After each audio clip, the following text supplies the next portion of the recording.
طالبانو داعش ډلې ته ډیر سخت خبرداری ورکړ. تازه طالبانو څه ویلي دي؟ آیا طالبان به د داعش ډلې پر ضد کوم اقدامات وکړي؟ جزئیات یې راسره په ویډیو کې وګورئ او چینل سبسکرایب کړئ. لیدونکو سلام. د طالبانو د حکومت په کابل کې پر سفارتونو د داعش د برید د خبرداریو په غبرګون کې وویل چې ټول سفارتونه خوندي دي. د طالبانو ویندوی ذبیح الله مجاهد وایي د دوی حکومت په هیواد کې د سفارتونو او ډیپلوماټیکو استازوالیو امنیت ټینګ کړی او داعش ډله دا توان نه لري چې برید پرې وکړي. ملګرو ملتونو د چهارشنبې په ورځ په یو راپور کې ویل داعش سختدریځې ډلې خبرداری ورکړي چې په افغانستان کې به د چین، هند او ایران پر سفارتونو بریدونه وکړي. ایران، چین او هند له هغو څو ګوته په شمیر هیوادونو څخه دي چې لا یې هم په افغانستان کې سفارتونه فعال ساتلي دي.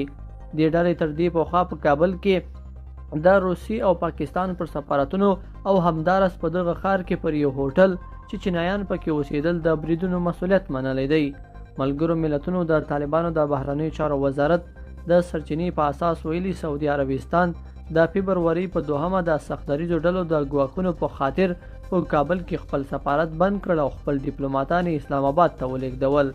څرګنده نه ده چې سعودي به کله بیرته خپل ډیپلوماټان کابل ته بیرته ولېږي.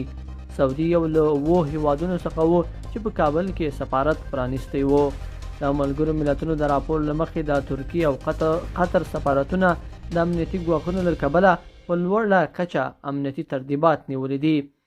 د ملګرو ملتونو پر اساس د داعش تازه ګواښ د طالبانو د حکومت لپاره لوی ګزار دی، ځکه چې دوی هڅه کوي چې د نړۍ له هیوادونو سره اړیکې ټینګې کړي او په دې توګه نه یوازې خپل حکومت ته مشروعیت ترلاسه کړي بلکې د افغانستان ویجاړ اقتصاد له ښه کېدو سره مرسته وکړي. لیدونکو په دې هیله چې دا مطلب به مو تر پایه لیدلی وي. که مو ویډیو خوښه شوې ویډیو لایک کړئ او چینل سبسکرایب کړئ. تر بیا ښه وخت.